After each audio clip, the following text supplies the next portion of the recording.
Bem-vindo ao canal Metafocus. Espero que goste dos vídeos, e se achar que eu mereço seu like e sua inscrição, vou ficar muito agradecido.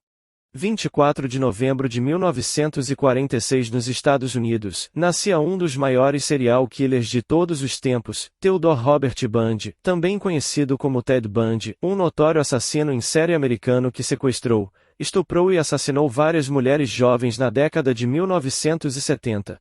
Durante 3 décadas, houve na América do Norte um crescimento no número de homicídios em série, crimes parecidos entre si, e cometidos pelas mesmas pessoas, os chamados serial killers, assassinos em série.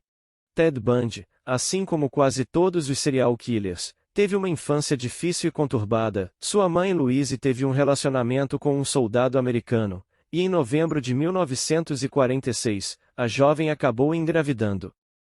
Para evitar um escândalo na comunidade, os pais de Louise decidiram encobrir o fato inventando que o recém-nascido Theodore Bundy era na verdade seu filho e o irmão mais novo de Louise. Acontece que o pai da mãe de Bundy não era amigável.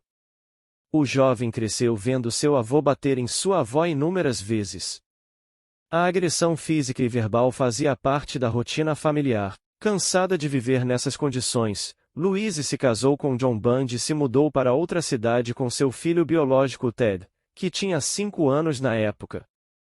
O padrasto de Bundy fez muitos esforços para se aproximar do menino, mas todos os seus esforços foram em vão. Bundy não aceitou o fato de ter que morar com sua irmã. Ele realmente achava que sua avó era sua mãe biológica. Em sua nova cidade natal, Bundy era vista como uma criança tímida, solitária e insegura.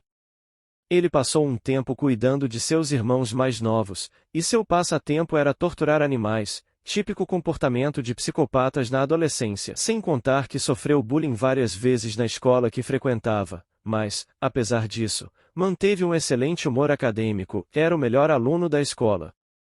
Ao longo dos anos, seus conhecidos pensaram que ele era um jovem inteligente, educado e elegante.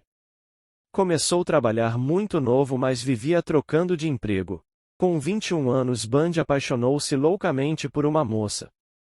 Apesar de Ted Bundy ter dedicado cada segundo de sua vida à sua amada, 1 ano após o início do namoro, a moça terminou o relacionamento. Bundy nunca superou tal rejeição e acabou entrando em uma grave depressão, e consequentemente, abandonando os estudos. Ele tentava a todo custo reconciliar o namoro, mas sua ex-namorada estava decidida a seguir a sua vida. E o pior é que no mesmo ano veio à tona o segredo de sua família, que ele era na realidade filho de Louise a quem ele achava se tratar de sua irmã.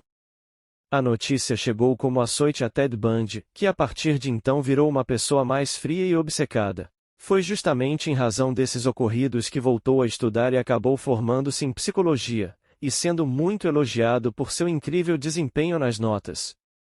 Com 23 anos achou uma nova companheira, ambos passaram a morar juntos e acabaram casando e tendo um filho. Entretanto, Bundy ainda mantinha contato com sua primeira namorada.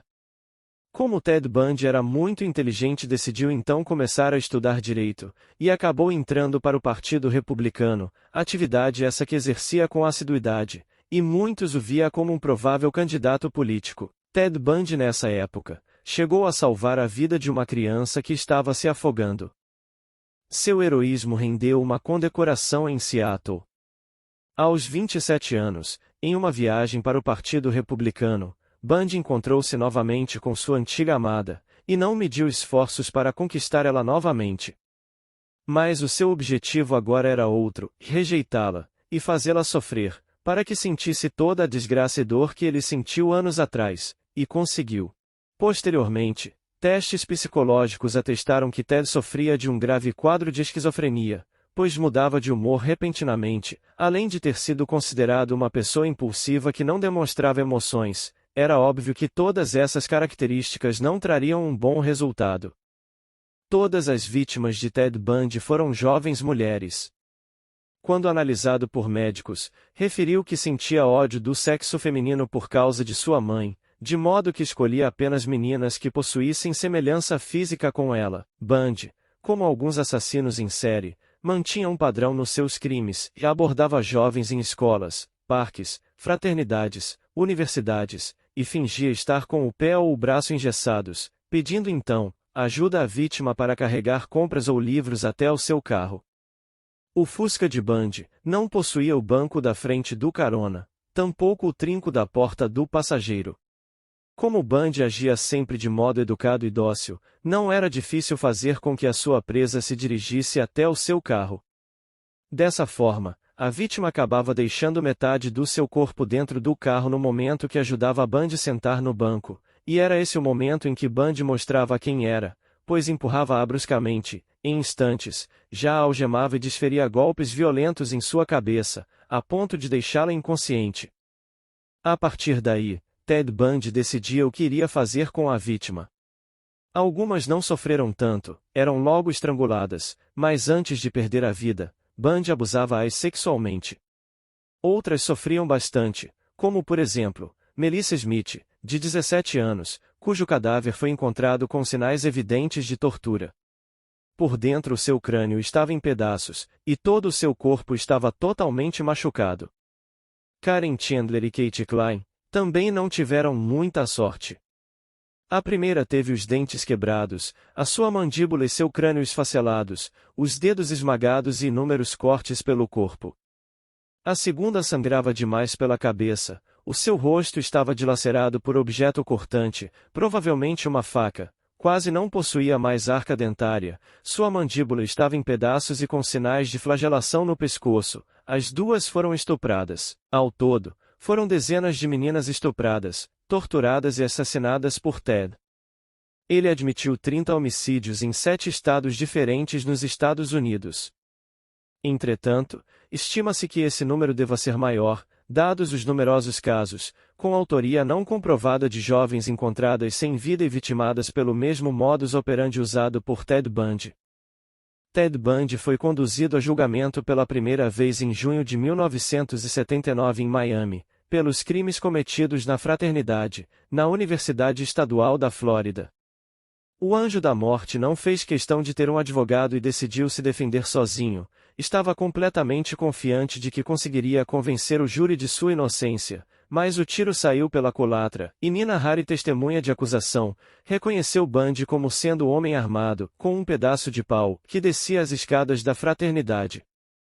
Somado ao reconhecimento de Nina, a tese defensiva foi ainda mais enfraquecida com o depoimento do odontologista Dr. Richard Solviron, que descreveu as marcas de mordidas encontradas no corpo de Lisa Levy, e apresentou fotografias retiradas na noite do homicídio. As imagens foram comparadas com os moldes odontológicos de Bundy, e combinaram perfeitamente. A prova técnica conectava o réu aos crimes imputados. O veredito ocorreu em 23 de julho de 1979. Após quase 7 horas de deliberação, o júri considerou Ted Bundy culpado de todas as acusações. Foi considerado também culpado dos ataques contra Kate Kleiner e Karen Chandler. O Anjo da Morte ouviu o resultado sem expressar qualquer sinal de emoção. Ted Bundy foi sentenciado à pena de morte. Em Orlando, Ted Bundy foi julgado pela segunda vez em 7 de janeiro de 1980, pelo assassinato de Kimberly Little. Para evitar o erro anterior, optou por ser representado por uma dupla de advogados. A tese defensiva consistiu em provar a insanidade do acusado. Mesmo com todos os esforços da defesa, a acusação apresentou 65 testemunhas que conectavam Bundy à vítima no dia do desaparecimento. O Anjo da Morte foi mais uma vez considerado culpado e sentenciado à morte.